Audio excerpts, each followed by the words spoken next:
Assalamualaikum warahmatullahi wabarakatuh. Salam guru penggerak. Pada video kali ini saya akan memaparkan koneksi antar materi modul 1.1 dan 1.2 Filosofis Pendidikan Ki Hajar Dewantara dengan nilai dan peran guru penggerak. Refleksi ini akan menggunakan model 4P yang akan membahas tentang peristiwa, perasaan, pembelajaran, penerapan ke depan, atau rencana.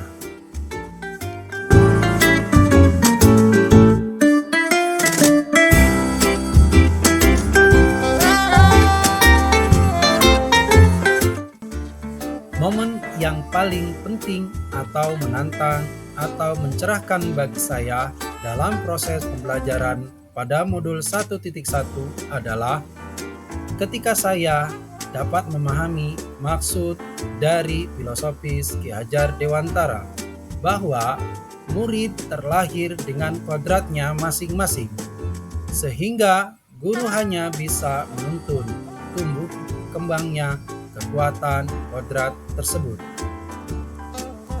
Jika murid diibaratkan sebagai cikal pohon kelapa yang ditanam oleh petani, maka petani hanya bisa merawat dan memberi perlakuannya pada cikal agar cikal dapat tumbuh dengan baik. Namun, petani tersebut tidak dapat merubah kodratnya kelapa menjadi tanaman yang lain.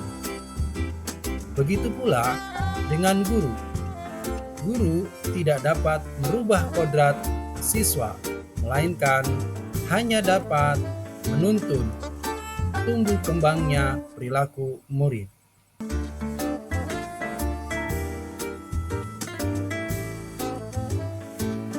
Momen yang paling penting atau menantang atau mencerahkan bagi saya dalam proses pembelajaran modul 1.2 yaitu saya dapat mengetahui bahwa seorang guru penggerak tidak hanya bertugas untuk mendidik murid saja, namun juga diharapkan dapat menjalani kelima peran guru penggerak, yaitu sebagai pemimpin pembelajaran, sebagai coach bagi guru lain, sebagai pendorong kolaborasi, mewujudkan kepemimpinan murid, dan penggerak komunitas praktisi.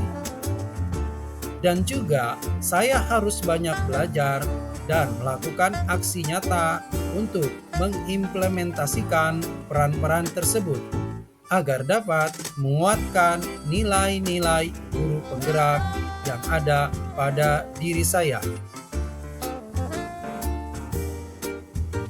Adapun kaitan antara modul 1.1 dengan 1.2 yang saya pahami adalah saya perlu memahami tentang prinsip dasar pendidikan yang menuntun berdasarkan pemikiran Ki Hajar Dewantara agar dapat mengimplementasikan peran guru penggerak secara optimal, serta untuk mewujudkan tujuan pendidikan sebagai tempat persemaian benih-benih kebudayaan dalam masyarakat.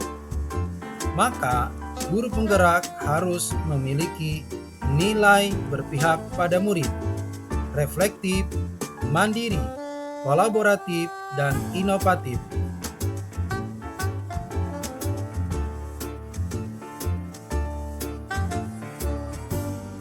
Saat momen yang paling penting atau paling menantang itu terjadi, saya merasa bagaikan tanaman yang diguyur hujan. Saya mendapatkan pencerahan tentang bagaimana menuntun murid tanpa merasa takut gagal dalam mendidik, sebab murid memiliki kodratnya masing-masing dan perlu perlakuan yang berbeda di setiap individunya. Saya yakin tidak lagi menganggap keberhasilan dalam mendidik diukur dari belajar siswa pada aspek kognitif saja, melainkan melihat semua aspek, terutama bagaimana siswa mau melakukan aktivitas pembelajaran dengan kehendaknya sendiri.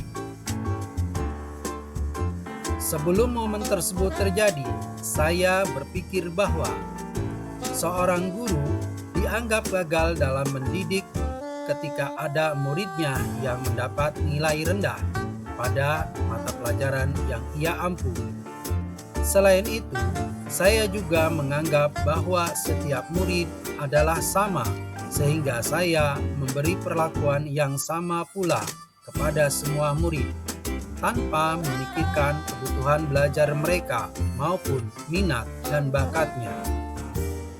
Seorang guru dianggap gagal dalam mendidik ketika ada muridnya yang mendapat nilai rendah pada mata pelajaran yang ia ampu.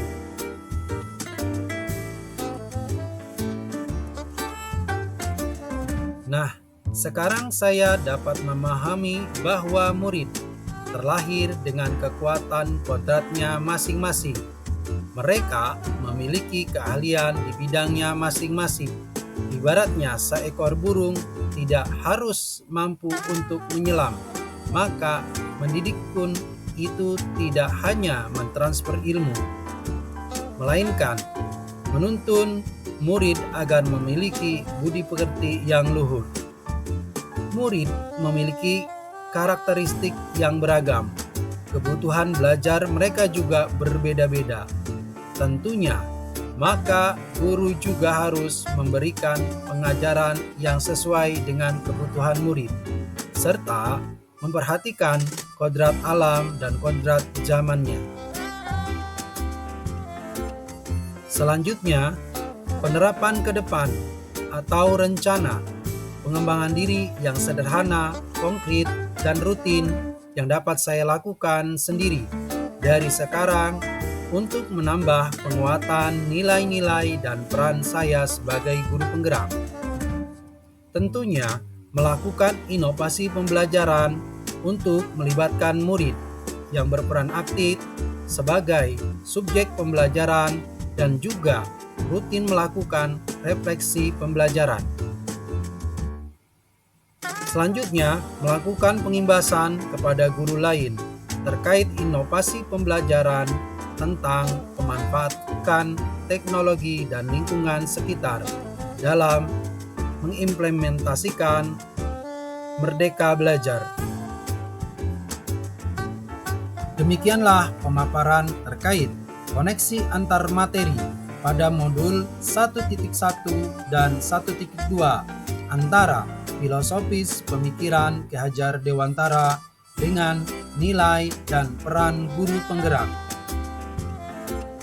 Salam guru penggerak. Wassalamualaikum warahmatullahi wabarakatuh.